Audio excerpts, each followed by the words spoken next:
Hi, zombies and shamblers. This is Baron and the Doc here for the latest episode of That Reminds Me Of. And today we're talking all about Zack Snyder again. And this time it is Army of the Dead. Zack Snyder once again. And in case you haven't seen this show before or heard this show before, this is the show where we talk about films that we've just watched and the films that we were reminded of while watching them. There are spoilers, but stick with us.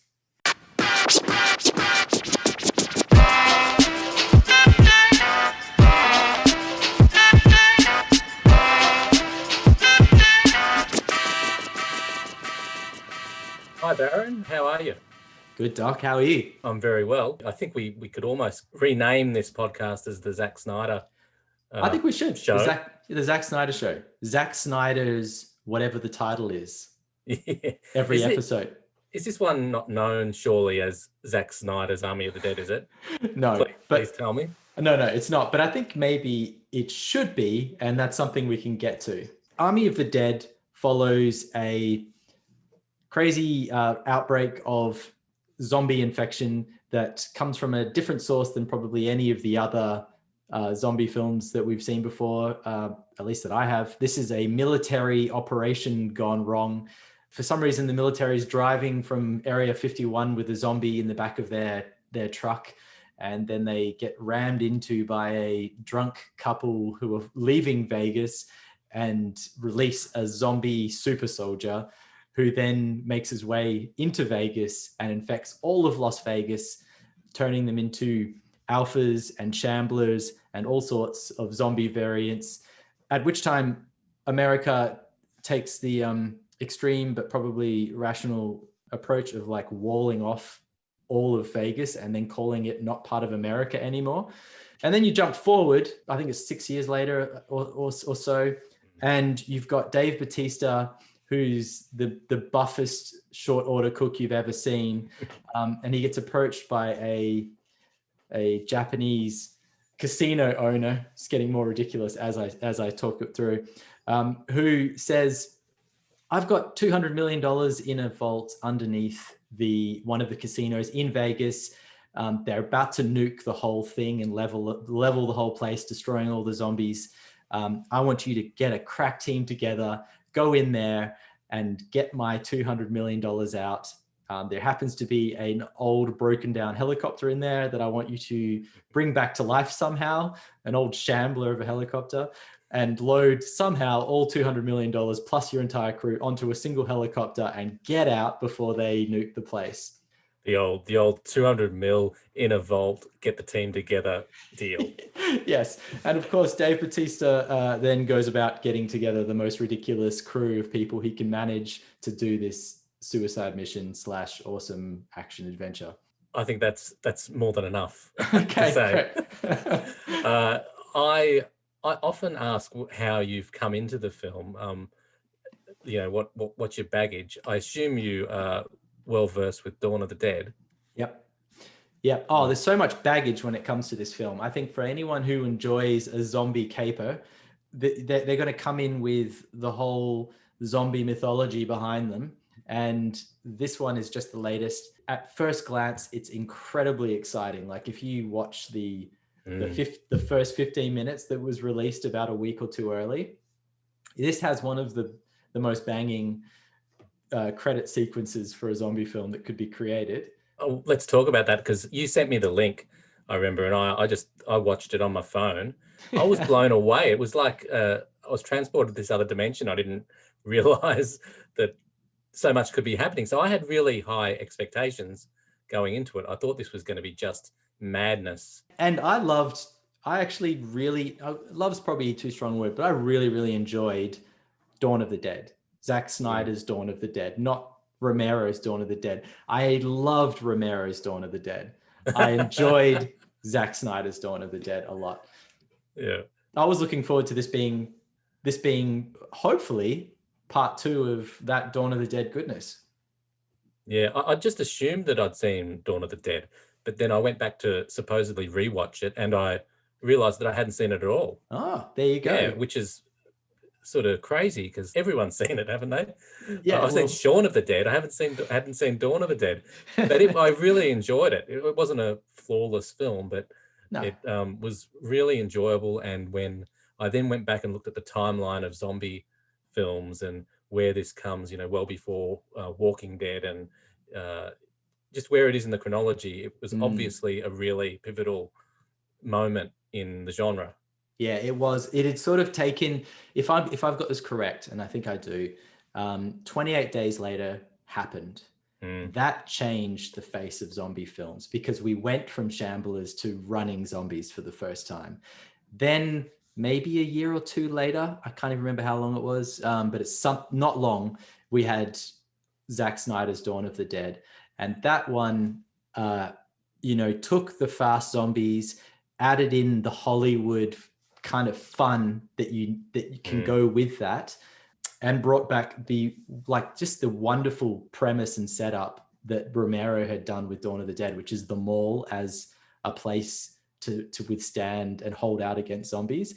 And it was just gold. It was beautiful. Yeah, it was, again, not perfect, but really fun and entertaining. So with that in mind, and having watched what was an awesome 15 minutes out of context when I just saw the link, then when you go into not the cinema, but when you go into Netflix and watch it properly, what were you thinking? Like, how did the first 15 minutes rerun for you? Yeah, great. So I think that everything that happens before the credit sequence is a warning sign that there's some cheese coming that you might need to watch out for. Because while it's entertaining, there are some signs in there that your elite super zombie is just the beginning of more crazy capoeira parkour zombies that you're going to encounter within Vegas. The first 15 minutes, I kind of let it slide. I'm like, okay, that's the one elite zombie. I can kind of go with that. Then you get the amazing credit sequence, and that just is just so much fun and so ridiculous that you almost forget what's happened. Tell me the credit sequence again. So what is it? The whole thing was 15 minutes. I reckon you get about 8 or 9 or 10 minutes of the setup. You're right. The setup of how this super elite zombie guy gets released, but then it sort of cuts to credit sequence, which is Viva Las Vegas. It's Viva Las Vegas. It's all the extreme, crazy showgirls, Elvis dudes, Vegas stuff, plus the survivors. You see their original story of them escaping Vegas for the first time. Not all of them escape, which is cool, because you kind of grow attached to a couple of these characters and then watch them die. So, and it's just over the top. It's probably the most money spent on a credit sequence to date, as far as I can tell. Yeah, it had some merit. But let's get on to the rest of the film. Clearly, you're anxious to talk about the rest of the film. Where do we start? Okay. First of all, I want to know from you. You always ask me this question. My turn, Doc. Okay. Good film? Great film? Bad film? Yeah. What are your thoughts? Where does this sit for you? I didn't hate it. I think you might have said that before. I didn't hate it. I definitely didn't love it. I'm not sure that I liked it. It didn't really, really offend me. And I got bits out of it along the way, but I just wasn't sure where it was going. It was a bit too cheesy for me. I feel that, I've grown to sort of like Walking Dead style zombie stuff that looks into the human condition and survival, instincts and people against people and that sort of stuff. And this just seemed to be an odd tone all through. And I could never quite get what I was meant to be thinking. Interesting.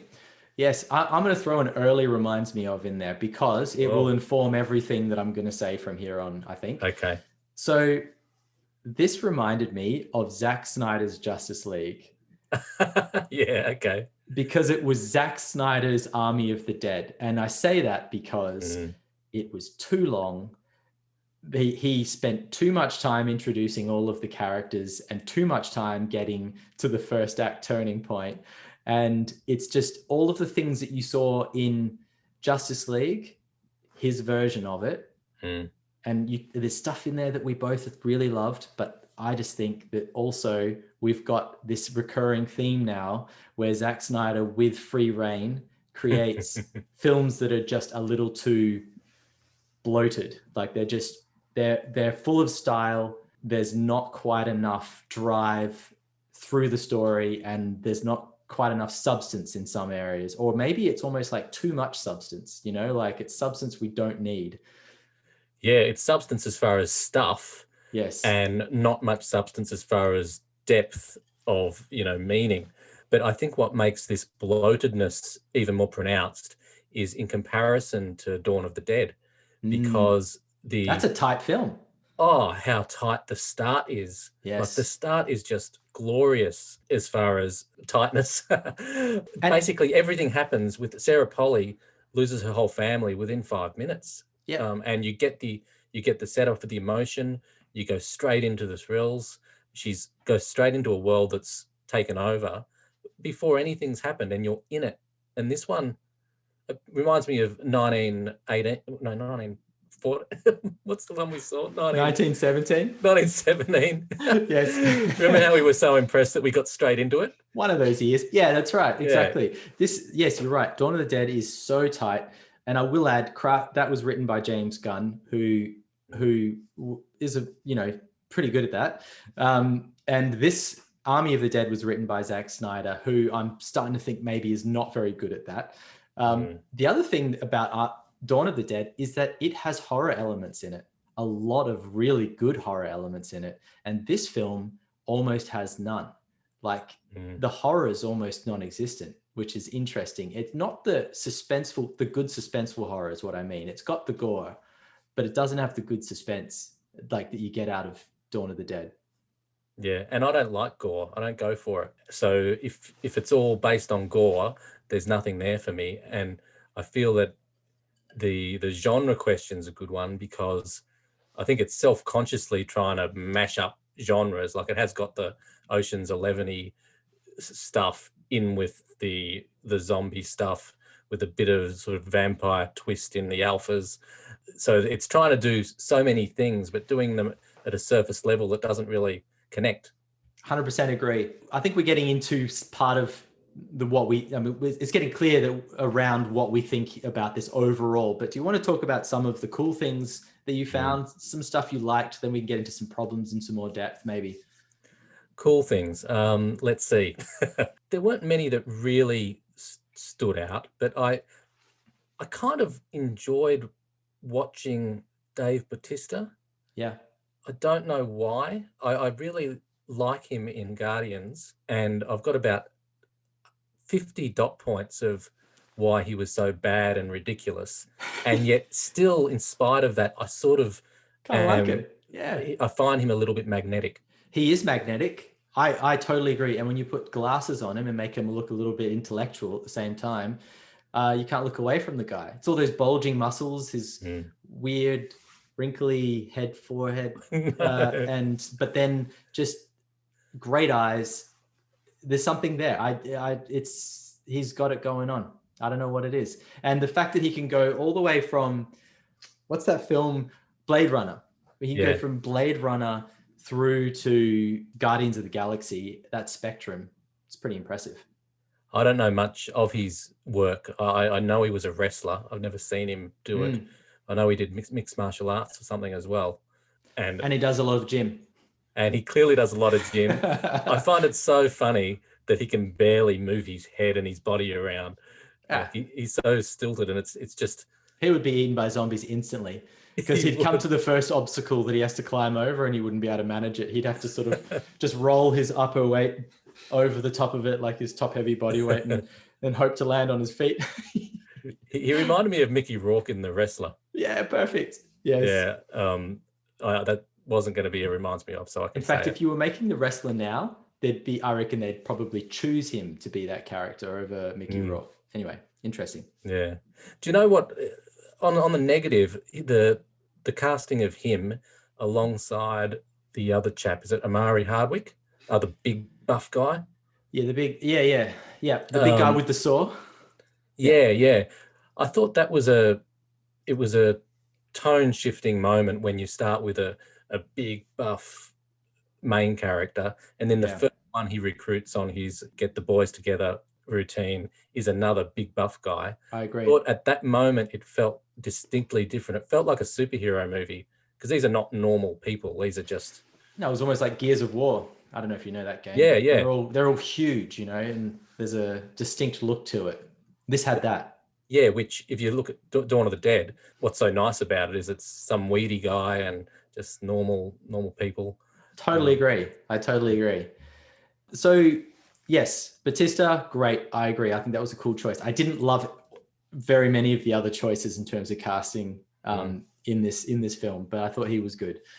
Cinematography really stood out for me. That was one thing that I at times found challenging, but most of the time I just actually really enjoyed. And it was Zack Snyder shooting himself. He was using his old Canon vintage sort of lenses on a brand new Red Epic, and it looked awesome.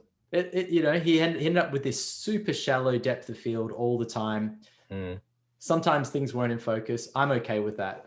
And it also had like these kinds of crazy lens flares and soft spots that you get with older lenses. And I just thought that was actually a real pro. I thought it was cool. Yeah, it was an interesting mix, wasn't it, of enormous production beyond anything you can imagine, Yeah. and sort of a hands-on guerrilla style shoot. Yep. So it had a bit of, so that was interesting. And even I'm not sure what to make of it. You'll probably have more of an opinion, but the zombies themselves and the prosthetics and all the makeup and everything, I didn't find it very convincing in a realistic sense. Like it really looked like a stage play where they put on zombie costumes. It was stylized big time. Yeah. Yeah. So I really didn't know what to make of it. Did you care about that, or do you like the fact that they're doing it more? Well, I've got I've got a real soft spot for the old Romero zombie films, and they look ridiculous. Like Yeah. the makeup there just wasn't the money or the production scale for that. But so I can take anything from that through to any of them, really. I had no problems with it. The only thing is that I found the alphas a little challenging because they weren't really zombies anymore, and they were some other kind of creature. And the way that they were moving, I think it was the movement that bothered me, and the overacting. I think when you combine all those things and the makeup, it started to get a bit hard for me to deal with. I agree, and not funny enough with the overacting. Like if they had No. hammed it up more, perhaps you could, really get into that lane. But it Yeah. was almost played straight. And It was. yeah, It was. And I think that's what they were trying to do. They were trying to really stylize everything, but play it straight. And it sort of works in some places and not in others. yeah. Wow. The fact that they made a CG Vegas and they scanned the whole freaking city from top to toe, It's amazing. Was pretty cool. Those are probably the highlights for me. Anything else that you can think of? Really minor, like one-liners or little scenes. The lion mauling was cool. That was cool. Yeah, when the lion is treating the bad guy like a mouse. I enjoyed that. Yes.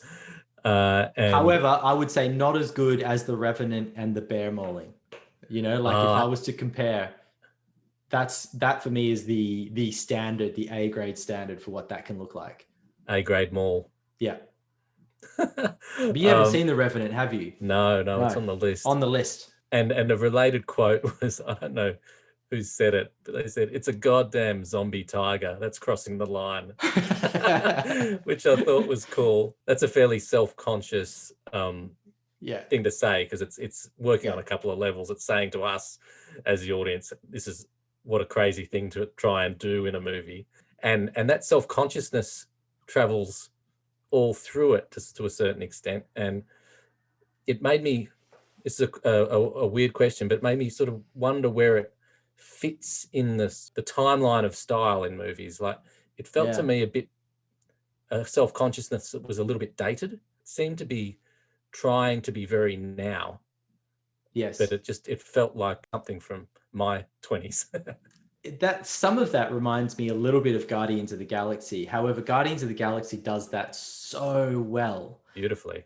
beautifully. James Gunn as well, I believe. Mm. But like, it does it so well that you just, you can't really compare this to that. You can see that it's trying it, but not really quite achieving what it's gone out to achieve.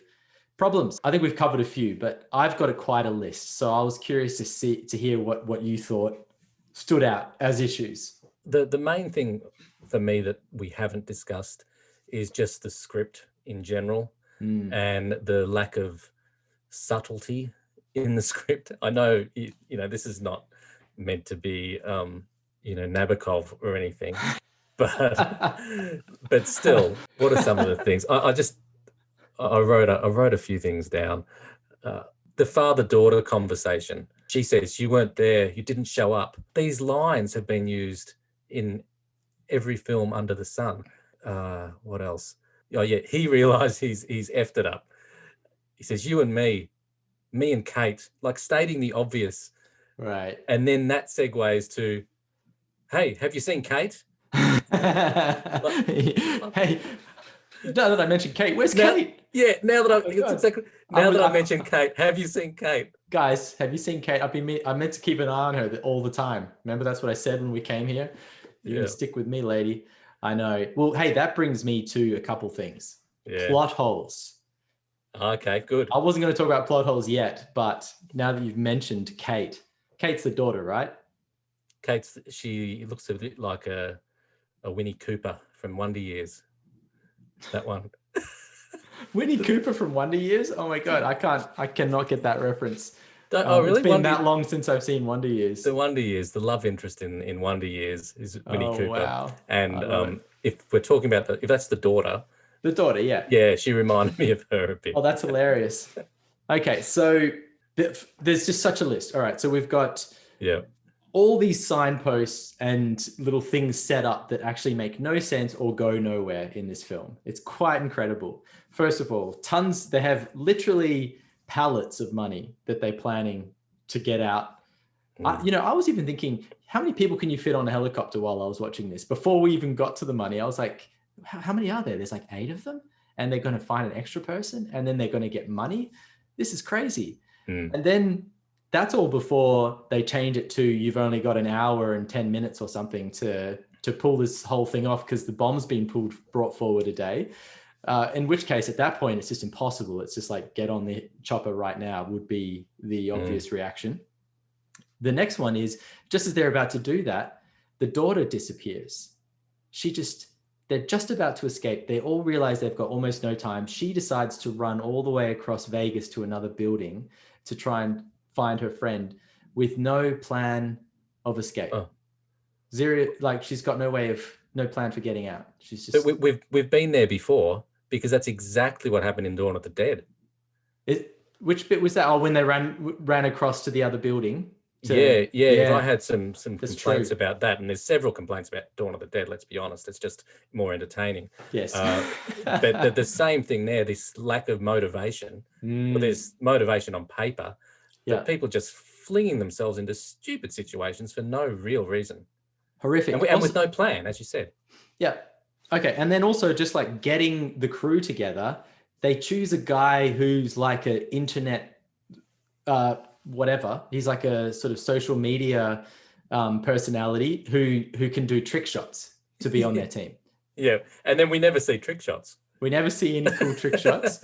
In fact, he's just pretty lame in general. And then he brings a friend who actually probably is cooler than him, that lady that gets killed like really early on. Who we don't really get introduced to properly though. No, she's just an extra lady. And then there's just so many things. There's this whole idea of dried out zombies that will come back to life when they get wet when it rains. And then we never see that happen. These new rules, rehydrated zombies. Yes. Slumbering zombies or whatever. Hibernating. Yeah. But never paying off. Like that was when that was dropped. Yeah. It was obvious to everyone, wasn't it, that there was going to be a storm and that was they were going to rise. There was going to be like rain in Vegas for some reason out of nowhere or a flooding or something. And all these zombies were going to come up from the ashes. That would have been cool, but no. Even the big guy with the saw never uses the saw. I'm sure he does. He doesn't use a saw. Oh, come on. He They must. they set him all up with this cool saw, and and when I first saw the saw, I was like, that is the stupidest zombie fighting weapon I've ever seen, because Yeah. it doesn't matter how strong you are, if you swing that thing like 4 times, you're done. You're tired. You got to Yeah. put it down for a little rest. Yeah. Yeah. And you're gonna, cut off a limb accidentally. Yeah.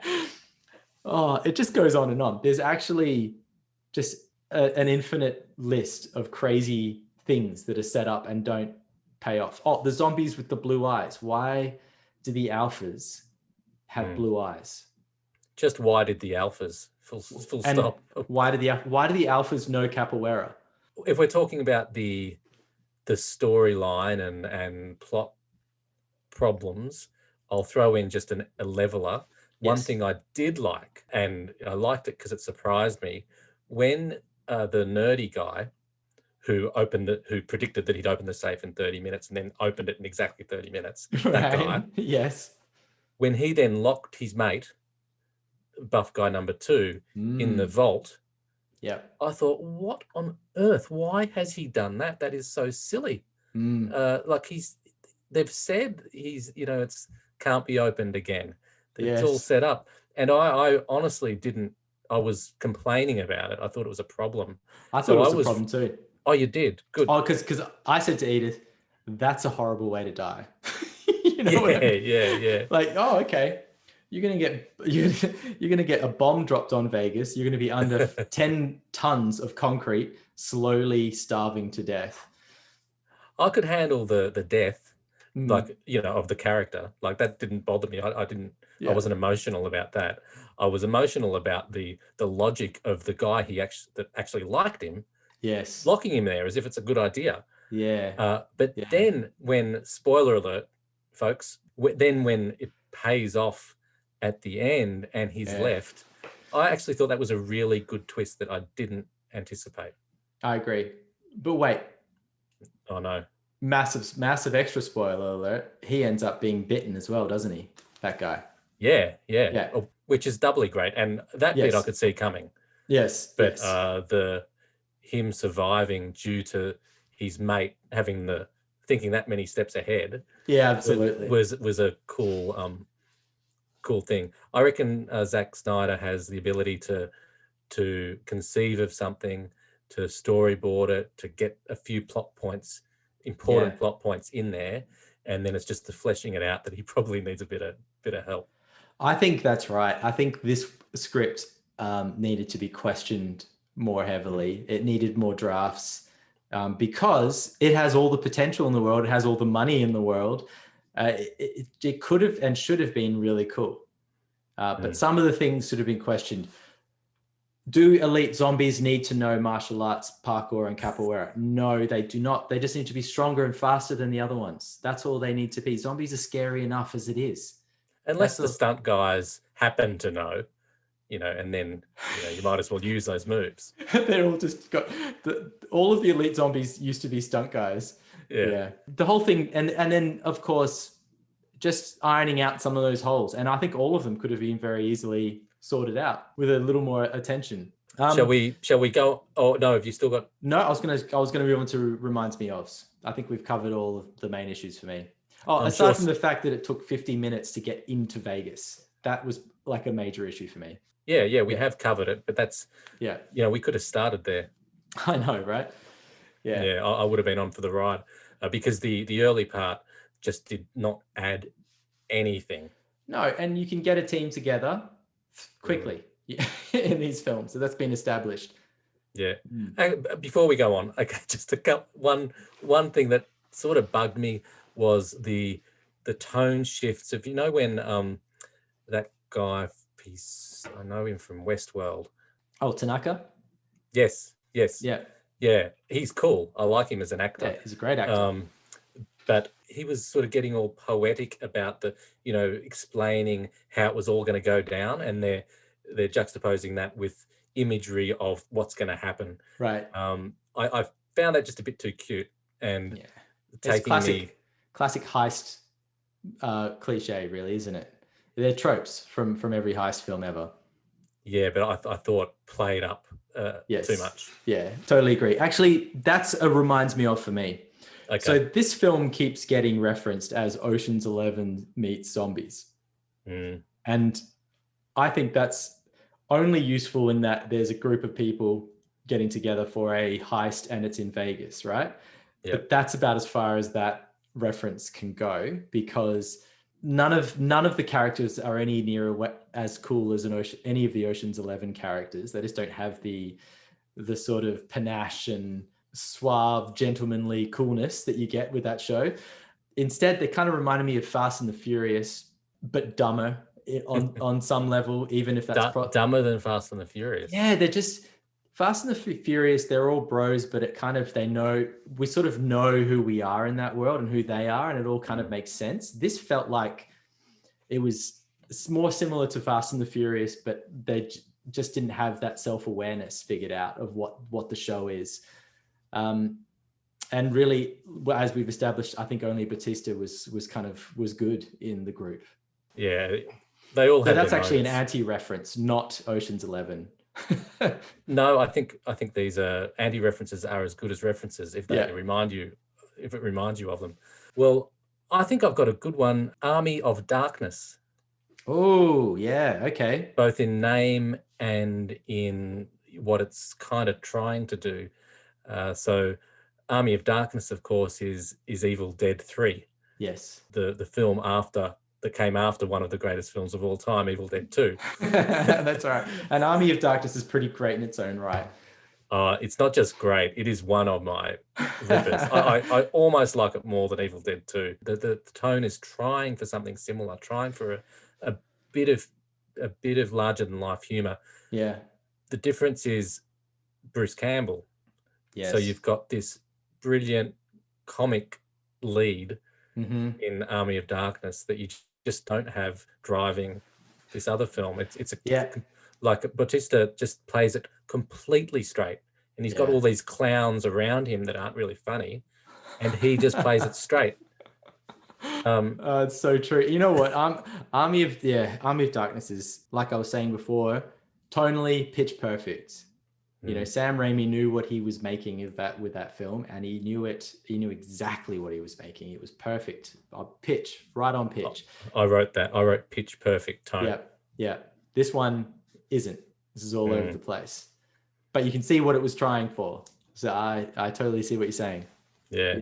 Army of Darkness, man. What a great film. The moment that I really was reminded of that was when the main alpha guy comes out on the horse. And I was reminded of the bad dude in, like he's gonna raise his arm with a shotgun. Oh no, the bad guy. Yeah, okay. The bad guy. And I remember in Army of Darkness, the skeleton's jaw comes out of whack every time he tries to talk. Yeah, all these humorous elements. This one reminded me of that didn't have the humor. You can't have zombies that look like that aren't funny. He was trying to play this straight. Like I understand that it might get too camp, a little bit too ridiculous, but at the same time, it doesn't work playing it straight in this instance either. Over to you. Over to me. So I think what I kept thinking back to is like the zombie roots that have kind of led to this moment. And for me, it's Romero's films. Dawn of the Dead, obviously an inspiration for Zack Snyder because he's remade it. 28 Days Later brought us Fast Zombies. He brought Fast Zombies into Dawn of the Dead back in 2007. Oh, and then after that, we had mutant zombies. We've got Resident Evil. We have this great game called Left 4 Dead that introduces great mutant zombies, just amazing, like really cool mutant zombies that they could have lent on here. He's got the idea of these elites, but then he makes them just the lamest version of what an elite could be. It's almost like he went, what's cooler than a fast zombie? A ninja zombie is cooler. And that's what he went with. And I think he missed the point. He missed it. Because what actually makes those elite zombies cool and these other things like Resident Evil and Left 4 Dead is that they just have extra crazy mutations and powers. But they're essentially still kind of just hunters, you know, mindless zombie hunters that maybe a little smart enough to be able to hunt you more efficiently and use their power as well. But they don't have this whole like little caveman culture going on. And they don't have love scenes where they kiss each other and then no. And what is it with Zack Snyder and zombie babies? I know. He's got a thing with that, hasn't he? That's actually one of the most disturbing parts of Dawn of the Dead, is that whole zombie baby sequence. The only thing that I thought maybe works here, or what he was trying for, is that when I first saw the face of the alpha zombie, he really reminded me of the zombie in Day of the Dead, Romero's Day of the Dead, which was the first kind of self-aware zombie. Romero slowly, over all the films, started making his zombies more aware. But even then, they were shamblers. They weren't kind of capoeira zombies. So I don't know. So what do we got there? You had Romero zombies from Romero through to Left 4 Dead. So you've packed quite a bit, and that reminds me of. I think that's cheating. I think that is it. I've covered all of mine. Okay. Well, I'll end on one just for a slight change of tone, and that is the animated picture Up. What? Yeah. You got to explain that. Oh, what's happening? What could it be? No, it's obvious. It's obvious. It's the balloon house, isn't it? No, it's not. It's the balloon house. No, it's the use of that initial storytelling, the montage. capturing a whole story within like 15 minutes or something to start a film that says so much and does so much of the heavy lifting and just sets all the emotional tone for the rest of the film. Now, Up, I think, is the absolute greatest version of that. That is such a beautiful sequence. This is a great, reminds me of, Doc. This is a great one. Now, that is beautiful. It's beautiful. It's just wonderful. The rest of the film is good too, but that sequence is just killer. Yeah. And Zack Snyder, I didn't love it. I think as much as maybe you did, but it sort of had the same impact. Like, it really did a lot of work in a short amount of time.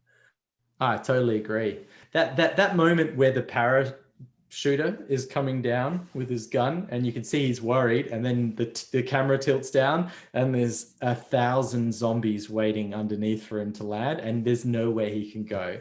That in itself is a classic, you know? Yeah. And there's a whole bunch of them in that, a whole bunch of those little moments in that sequence. That really reminded me of that game I was talking about, Left 4 Dead, which has these huge zombie hordes in it. It just had that same vibe, the epic scale of it. I think overall, there's some things that are cool in this film, but it's a disappointment, I would say, for both of us. Is that right, Doc? Yeah, I won't watch it again, although I did wonder what it would be like on a rewatch. I'm not quite sure if, knowing what I know now, I know the whole film in its entirety, whether that will help a rewatch and make me actually get into it more, or if it will just make me hate the thing. You know what? I went back for a rewatch because I felt like I wanted to give it a second chance, and I couldn't do it. I just couldn't do it. And I ended up instead just kind of dragging through the timeline and watching little bits of it and reminding myself of why I couldn't do it. Cool. Okay. Yeah. Well, let's pick something that absolutely smashes us next. All right, Doc. Another one down. We'll see you next time. See you for episode 46. Woohoo. Cheers. See ya. See ya.